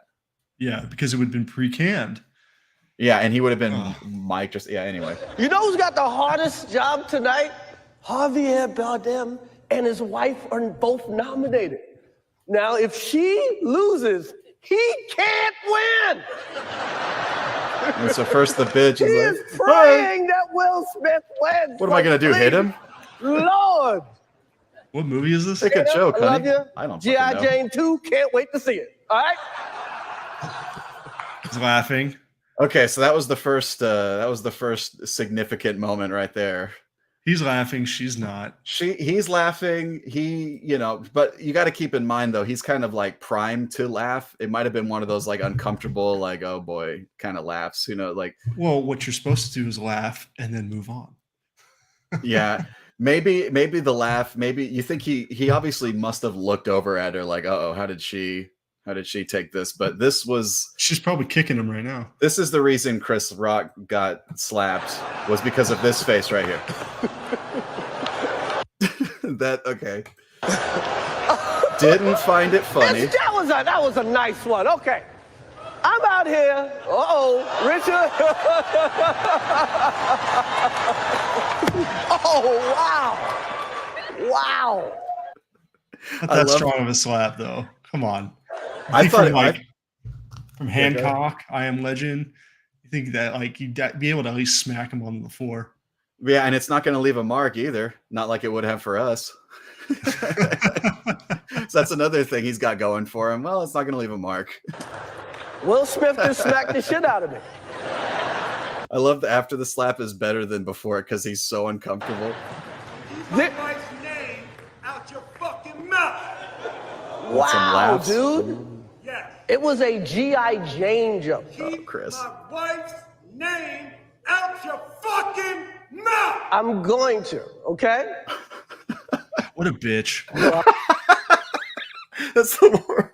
He folds like a tent immediately. It's so hard to watch. Okay, sir. We wouldn't be talking about that joke at all. Like, it wasn't even that funny of a joke. We wouldn't care about the G.I. Jane 2 joke if he didn't do this. It's the Streisand effect. Literally now all we can do is make fun of Chris Rock or make fun of Will Smith. That was a greatest night in the history of television. We've got to find when he kept telling the joke, because when he goes on to finish the act, we got. I don't know what you're talking about. Oh my god, dude! Yeah, so we're not done. So let me find. I don't know. It's unfortunately you look for a topic like this on YouTube, you're just gonna get everyone trying to break it down like we are. It's so weird seeing people give their takes. oh, Will Smith was in the right for defending his woman, or Chris Rock was in the right because he's, it wasn't that big. Like the amount of people on Facebook who are absorbed by this and they just completely forgot about Ukraine is spectacular. Yeah, he slapped the Ukraine out of him. Yeah. He slapped the Ukraine out of everybody. All right, this is 4 What minutes. does it take to get the U.S. attention span to move on? So now we know. So that's what this showed me. It's like if you want people to stop talking about something, you really just need something big to happen. Mm-hmm. Oh, okay. So we got to find out. Oh, damn it. See, this is what I'm talking about. It's so hard to find raw footage these days. Oh, here's full audio. Okay. Oh, yeah, here we go, dude. So he tries to finish the act. Okay. And then we'll talk about it. Okay. That was a greatest night in the history of television. Okay. So what's going on right now is his adrenaline is pumping. Right now he's in a position where, and like when your adrenaline is going, like your fight or flight is like kicking in, and he's processing this weird emotion that he's experiencing where he's like, I'm on stage. Obviously he didn't fight him back. He's taking it, and now he has to somehow gracefully finish his act where he's supposed to be funny, but adrenaline turns off your funny like reflex. It's hard to be funny when you're mad / confused / like you just got bitch slapped in public in front of millions of people. Add that to the fact that millions of people are watching this, and your heart's racing. You've lost all your funny momentum, and now he has to pick it up. And now he has to, and so this is the best stand-up act I've ever seen, what we're about to watch, because it's so uncomfortable. So we are here to give a documentary out, to give an Oscar out for best documentary. Now he's butchering this so much. His joke, first of all, his joke lost all flow. It's like you can tell the words aren't coming out right. So listen to his greatest. To give an Oscar out. So we're here to give a documentary out. Okay. That was a greatest night in the history of television. Okay. What he was supposed to say was that was the greatest moment in the history of history of television, but he screwed that up because his words aren't coming out right. Okay. Right. So we are here to give a documentary out, to give an Oscar out for best documentary. Now the beauty of documentaries, because they make you, when you watch one, you feel smart, like you watched them, like you read a book or something. But all you really did was get high and watch Netflix. So here we go. It doesn't even sound like him anymore. It doesn't even sound like Chris Rock.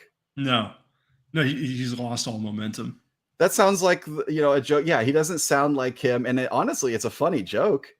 If what just happened didn't happen and he sounded like Chris Rock when he delivered the joke, it would have been funny. If he had his normal cadence. Yeah, if he sounded like Chris Rock. Oh my God. So anyway, that's it. Crazy. Yeah. I mean, yeah. So now let me, I think like Will Smith gave up his Screen Actors Guild, or no, Film Actors Guild. I keep getting that wrong. His academy. He left the academy or whatever. I don't even know what that means. He left the academy. It's nothing. Why do people think anything's going to happen? Oh, well, no, now everyone's going to forget about this immediately because it doesn't have any long-term implication except, what's Will Smith's career going to be like after this? And then, okay, so yeah, let's start with that. Okay, well, he'll get movie roles. So immediately, at the end of the day, his home life is in shambles. Well, okay, so yeah, that's why he's so sensitive. My initial take when I watched the whole thing was I was basically on Will Smith's side, and that was my initial gut instinct was once I found out that he was making fun of, first of all, his wife. This is different than a comedy act because they were there right in front of him. This wasn't a stand-up act, so he basically said it to his wife, and it's like if you're a guy and your wife, or at least someone you're interested in having a long-term relationship, is with you and someone disses your woman, you are now at a crossroads where you have to decide, either I let him get away with this and change my relationship with my wife, or I'm now going to be known in her mind as the guy that did not stick up for me in public. Basically, Chris Rock put him in a situation where he had to either do something to put him in his place to please his woman so that he can be approved by her, right? Because that's what women want. They want their man to do stuff like this. That's why most women, I think, are on Will Smith's side, because they want a guy who would do that to people who would say shit like that to them. Oh, And all women want a man like Will Smith where they can cheat on him and like he never leaves. I didn't know. Like, Okay, Will Smith's hang an on. abused fucking puppy. Hang on. I didn't know this about Will Smith and Jada. My original reaction is, okay, if I was in that situation, I could see me being tempted to having to do that, just to, basically my point of view was, yeah, Chris Rock said, like, dissed his woman. She didn't like it, so Will Smith had to do something. He decided to bitch slap him in public and then yell him down, and Chris Rock folded like a bitch and looked bad. And I'm like, wow, like Will Smith, Chris Rock gonna do though? Well, he could. I mean, I don't know. Maybe punch him back. Maybe beat him. If Chris Rock like lit him up when he walked up to him, then Chris Rock would have been the badass. But he didn't. He got bitch slapped and said, "Okay, I'm sorry." That would have been fantastic. And it would have been the greatest moment. That would have been the only thing better. Yeah, but Will Smith, like, he took a risk. He was like, "I'm going to do this in front of millions of people." Mix a little bit of anger and quick thinking, probably not thinking on all cylinders, needing to do something quick. Okay, but then so now we know a little bit more about their personal life. Why don't you fill us in on their personal life a little bit? That kind of adds a new angle to this, right? I didn't know about this. Jada has cheated on Will openly, said they're in an open relationship. Will is like all fucked up in the head, talking about the idea of sex makes him like nauseous. Like, I didn't hear about that. Yeah, he's something's wrong with Will. So things aren't the best. Them being in an open relationship by itself, like that itself doesn't really matter. The thing that makes it relevant is the fact that she's so open about it. Like, their open relation it's not like they're swingers where they have kind of this secret life where they, it's kind of like you look at Will Smith, you think he can get any woman in Hollywood, but you don't see him out with his new girlfriend. But we all know Jada's boyfriend's name. Basically, they're not just in an open relationship. Jada actually is. Jada's in an open relationship. Far and wide. Will isn't. For banging whoever she wants. Everybody knows who she's banging that week, and she talks about it on radio shows, and she goes around. And Will Smith is supposed to be this is just how we live. Everything's great, but like just cheating. Cock.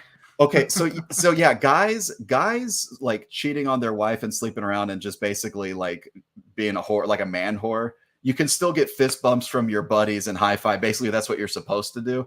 But if your woman is if your woman cheats on you, it's like the biggest embarrassment. Like, you're seen as like you're a cuck by all your friends now. Like, you're letting your wife bang all these dudes and you're not doing anything about it, and you're a loser. So Will Smith is basically a public.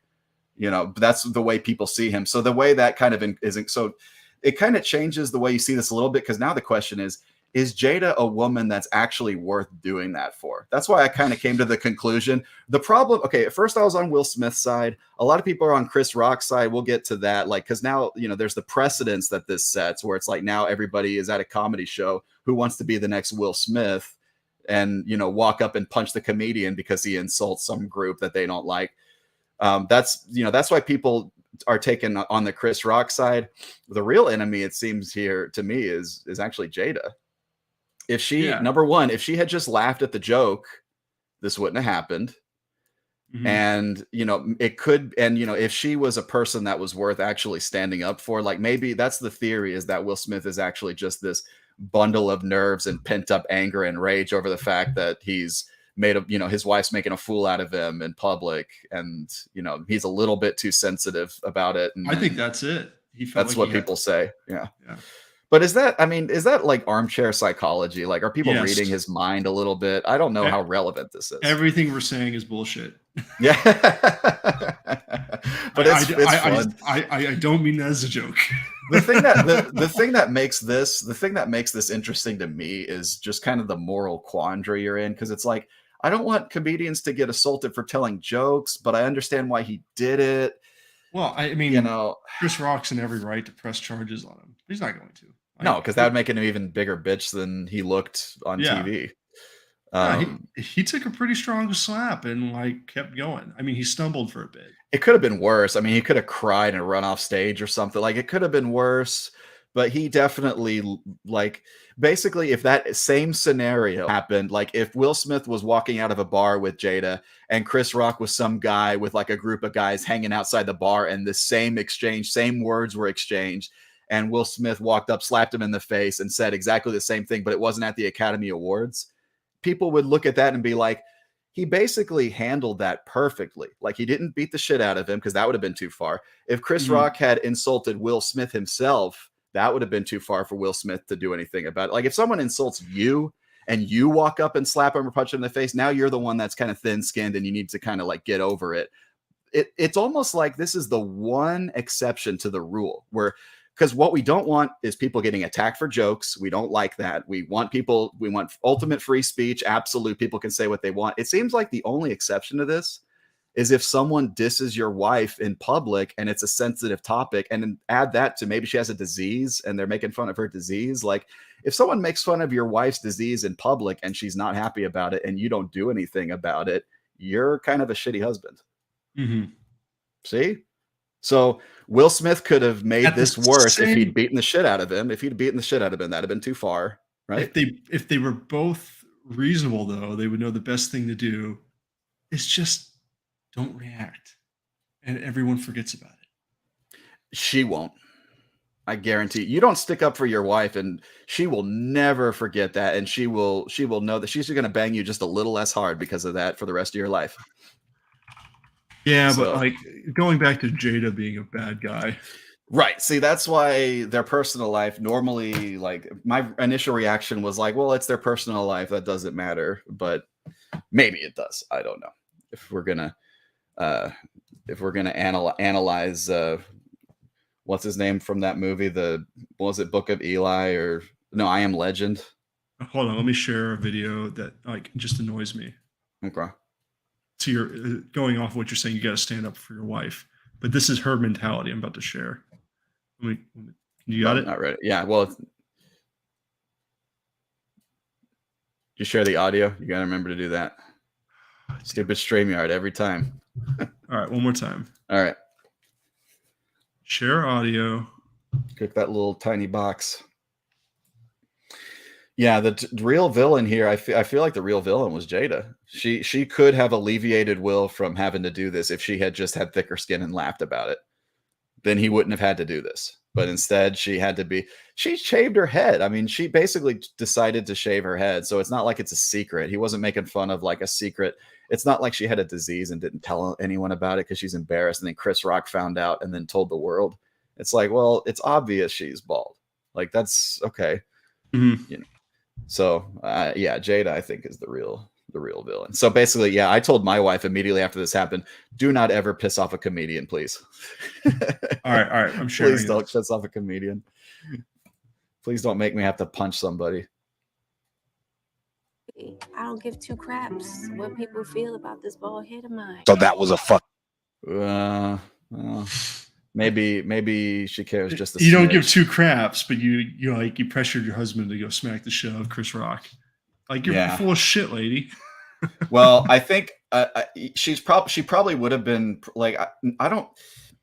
The problem, what makes this different from outside the bar is that now that every single comedian is going to crack a Jada Smith joke the next day. She's going to be. You want to talk about G.I. Jane jokes, dude?